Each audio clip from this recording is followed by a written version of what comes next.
Could we construct one avenue of invasion or manner of construing to oneself the sense of Dasein? So so it is given a definition, but maybe we could also, it's given a definition which, so far as I know, is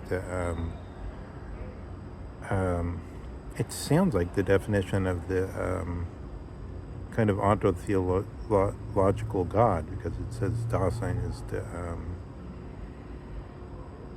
the entity that has essencing for its essence, the only entity that has essencing for its essence, where essencing is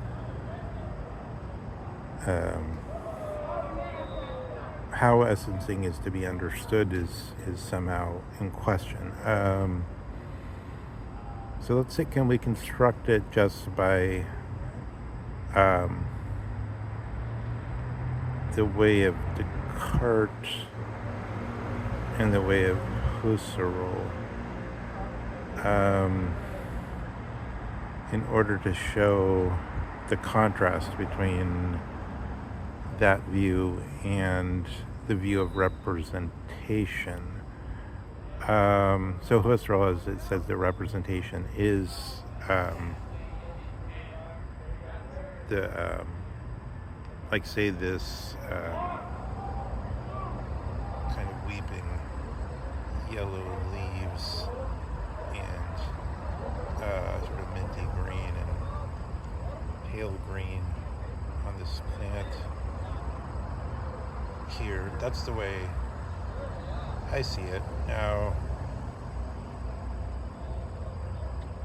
why is that a representation? Because if I had all the time eyes like binoculars, then I would be seeing it differently, right? I'd be seeing it at a different scale. Those are two representations of the same thing. This is what, by the way, Bishop Berkeley was on about at the end of the 18th century.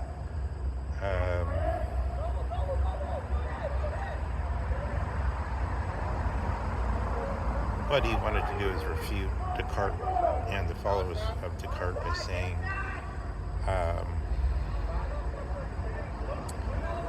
there is no mathematical object that undergirds and is, as it were, inside all representations.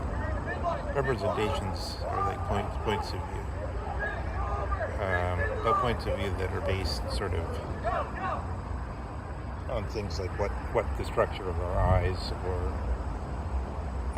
other stuff that never changes for the most part, but that we're only like a little bit aware of, because we could have problems with our eyes, or we could have it's different levels of light. The phenomenon of sight in some way shows itself, but it always has seemingly one correct setting, and you're like, oh, now the sight is fine. But if your regular setting was, like I said, the binocular version, which it also influenced the way you understood time, because when you see things at that distance, they seem to happen. Like if you ever see a waterfall at a great distance, it seems to be happening at a different rate than what it looks like when you have our kind of vision, when you don't have the binoculars. Two different representations, and it would influence things that we're not even sure about how much it could influence, reflections of Nietzsche and so on. But in Husserl, what he says is, I mean, this is also back behind a lot of matrix type thinking. Well, this theory of the representation and the whole new term idealism. Yes. In Husserl, he enforces the omnibus dubitandum, and he says any of these representations could be faulty at any time. this is sort of pushing it the furthest. Yeah, of course. So, I mean, it could be hallucination, for instance. Once I thought I think it must have been the wind, but for a moment I saw a cat walking on top of the stone wall, and I turned away for just, my eye just sort of flicked away for just the bare second, and I looked back and there was nothing there, and it seemed to me that it was impossible. There's no time for the cat to jump off or for anything to happen, and it must have been some kind of daydreaming or something.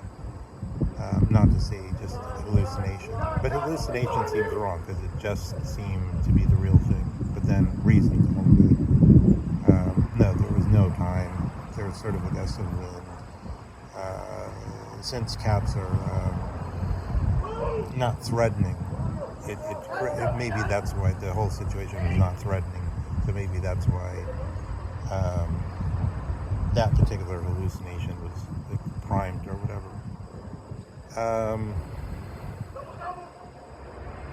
Yeah, one does have such experiences or something different. Maybe sometimes you're expecting something and then you have the wrong sensation or something, then you realize you made a mistake. You pick up a cup, you're expecting it to be one thing, but it turns out to be another thing, and the surprise can kind of jolt the system in a way that's similar to that, in a way that almost brings to light almost indicates, as it were, the phenomenon of failure of representation in the way Husserl was thinking about it. And in this, the Cartesian, I mean, that's Husserl takes out Descartes. But what Heidegger is saying is, according to him, the Dasein doesn't operate back and forth like this between their different forms of representations.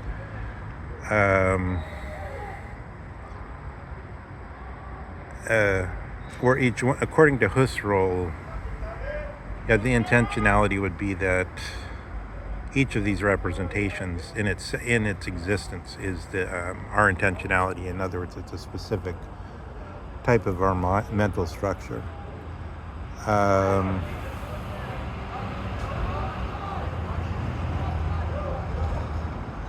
But what Heidegger says is so this view wasn't available to the Greeks because they didn't, it's true that they mentioned the thing about the dream and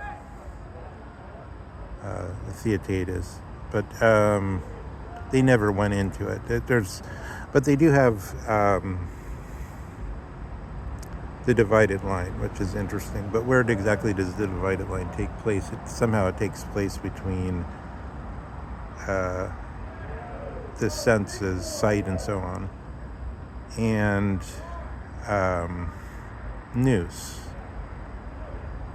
But then there's this question, does nous somehow subtly draw an inference, or is nous the eidos, or seeing the thing, the type of thing as seen directly, and is it to be thought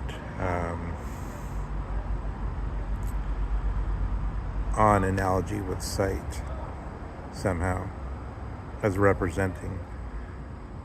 And then Heidegger wants to say that his view that, like, for instance, when I'm talking about this plant and I'm trying to use it to show a concept,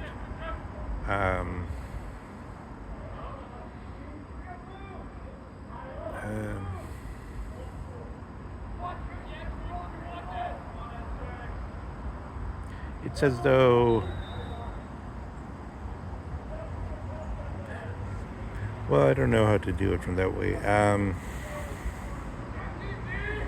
mean, the specific importance of the object somehow is the intentionality in if you translate it into this Zuhanden thing, into ready to hand, because it's like some things are just obstacles, but some things, I mean, I suppose if all the time this plant were used regularly for that purpose, like this is the plant where you go and try to describe what representation means from the point of view of a discussion about subjective quality versus objective quality. Is solidity the one objective quality? This two-table type discussion. I don't think Eddington really is seeing the same thing as Descartes, though, frankly. But that's often the example given, and it makes some sense. But in Eddington, is something subtle has changed. Something's lost in a way.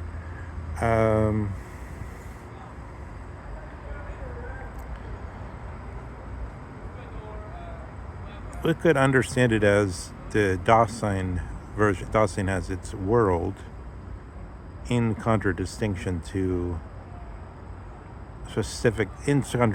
what they're calling the philosophy of access, or whatever they want to call it, in contradistinction to the notion of something producing representations, like the mind producing representations, would be suggested by the fact that there could be false representations. They glitch, then it comes back to the normal state, but the normal state is one form of representing. Normal state could be the type of eyes I'm used to, could be like having eyes that are like binoculars all the time. So there could be different normal states of representation, and you would be kind of unaware of them. Likewise of our basic logical thinking of 2 + 2 is 4.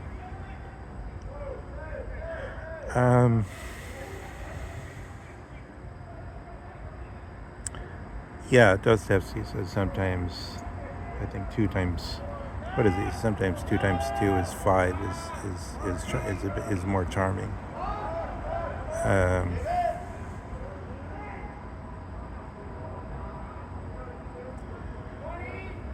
But I guess what must be shown is sort of how to actually demonstrate the difference between Heidegger's version of accessing and analyzing world and the scientific or German idealist version of saying the brain produces his, as Daniel Dennett held. I mean, it's the most sort of blanched version. It's the most textbook version. Daniel Dennett himself held it. The world is somehow the production of a specific type of organ, but according to Dennett, it's okay because it does its job well.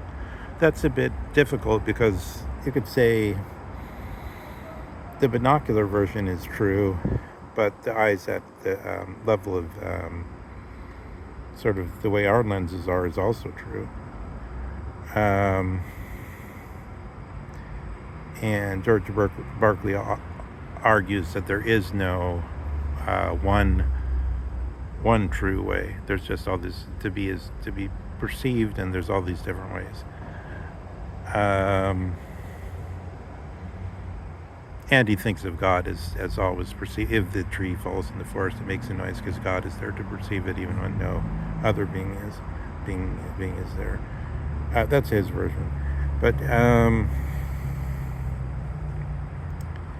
yeah, I think Heidegger wants to distinguish himself in a certain sense and say, yes, before this type of analysis was going on, there were the Greeks who thought of themselves as animals, But now Heidegger, not thinking of the animal version, animals with sense data and with who speak with logos, and not as the German idealist version, but as this